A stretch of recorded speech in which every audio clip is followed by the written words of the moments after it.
The night before her wedding, Nnenna's mother told her something that made her stomach turn. If you marry Chidi, something terrible will happen. Our people have never married each other. It is a curse. Nnenna sat on the floor of their small hut, hands shaking. She had loved Chidi since they were children. They had stolen mangoes together, played by the river, and now, as grown-ups, they wanted to build a life. But the village of Umuoma had a rule, one as old as the land itself. No one married within. For generations, every man and woman had to find a spouse from another village. No one questioned it. It was just the way things were. People whispered that long ago, something terrible had happened when two villagers married each other, but no one could say exactly what. But Nnenna had heard stories. Many years ago, a couple from Umuoma had dared to marry each other. Their names were Ekena and Olama. They were deeply in love and refused to marry outsiders. The village elders begged them to stop, but they didn't listen. 3 days after their wedding, the river dried up. The sky turned dark and the winds howled like angry spirits. The villagers panicked, running to Dibia Udo, the chief priest of Ani, the earth goddess. "You have brought a curse upon us," he shouted at Ekena and Olama. "The gods are punishing us for your selfishness." The people of Umuoma believed him. That night, the elders took Ekena and Olama to the riverbank, where they tied them to a tree. The next morning, they were gone. Some said the gods had taken them. Others whispered that the village had offered them as a sacrifice. But the river flowed again. From that day, the rule was set. No one in Umuoma would ever marry each other. And no one ever tried until now. Prince Obinna was not like the others. He did not believe in old fears. He had grown up with Adaeze, a girl from his own village, and loved her deeply. When the elders reminded him of the past, he laughed. "Did anyone see the gods take Ekena and Olama?" he asked. "Did anyone hear the gods speak? Or was it fear that made our people act?" No one could answer him. His father, King Eziocha, was furious. "You will bring ruin to this village," he warned. "You must marry a woman from another land." But Obinna refused. The elders gathered in the village square. The chief priest, Dibia Udo, stood before the people. "The prince must not break this rule. The gods will turn against us." The villagers murmured, some in agreement, some uncertain. One elder, Nwakedi, spoke up. "Dibia, how do we know this is true? The prince speaks sense. No one alive saw what happened. What if we have been living in fear for nothing?" Dibia Udo's eyes darkened. "Are you willing to risk the wrath of the gods? Do you not remember the sickness that took our people many years ago? The strange famine that made our yams wither?" The people shuddered. The memory of the famine still haunted the older villagers. "But was it truly the gods?" Nwokedi pressed. "Or did we create this fear ourselves?" The village erupted in arguments. Some sided with the prince, others clung to the old ways.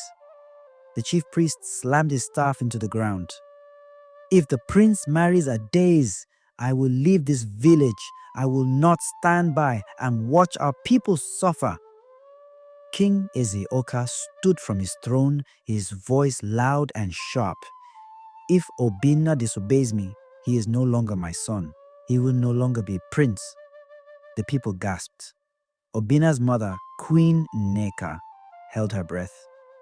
Obinna turned to his father, calm but resolute. "Then so be it." From that day, Obinna stopped eating palace meals. He refused to wear royal robes. He stopped attending meetings. Instead, he moved to the outer part of the village, living among the farmers and fishermen. He worked the land, fetched water, and slept in a small hut. His father waited for him to return, certain he would break. But Obinna did not.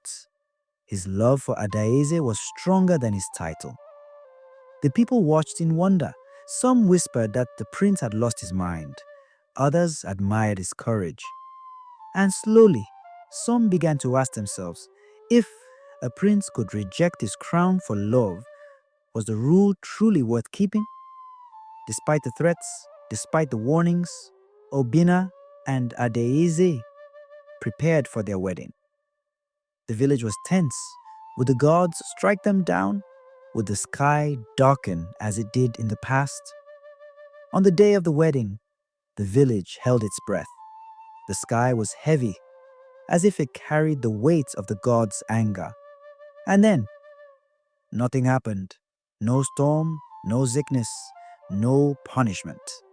The people of Umuoma watched, waiting for disaster. Days passed, weeks, months. The yams still grew, the river still flowed. Then others began to question. If the gods were angry, why had nothing happened? If the land was cursed, why was the village still standing? One by one, couples who had hidden their love for years came forward. Nnenna and Chidi were among them. Slowly, the rule that had controlled Umuoma for generations faded into nothing. And for the first time in history, the village truly belonged to itself. Months after the wedding, King Eziocha sat alone in his chambers. The palace was quieter without his son. The throne felt heavier. One evening, he called for his guards. "Bring my son to me," the villagers whispered, as the royal guards approached Obinna's small hut. When he arrived at the palace, the king looked at him for a long moment. "You have proven your heart is stronger than fear," the king said. "I was wrong to cast you out. The gods have not punished us. Perhaps we punished ourselves for too long." With that, he embraced his son. The people of Umuoma rejoiced, for their prince had returned home, not as a warrior, but as the man who changed everything. And this time, when the village celebrated, the drums beat for love, not for fear. The moral of the story is that fear and tradition should not control people's lives without reason. Sometimes beliefs passed down through generations are based on fear rather than truth. Courage, love, and questioning old ways can lead to growth and freedom.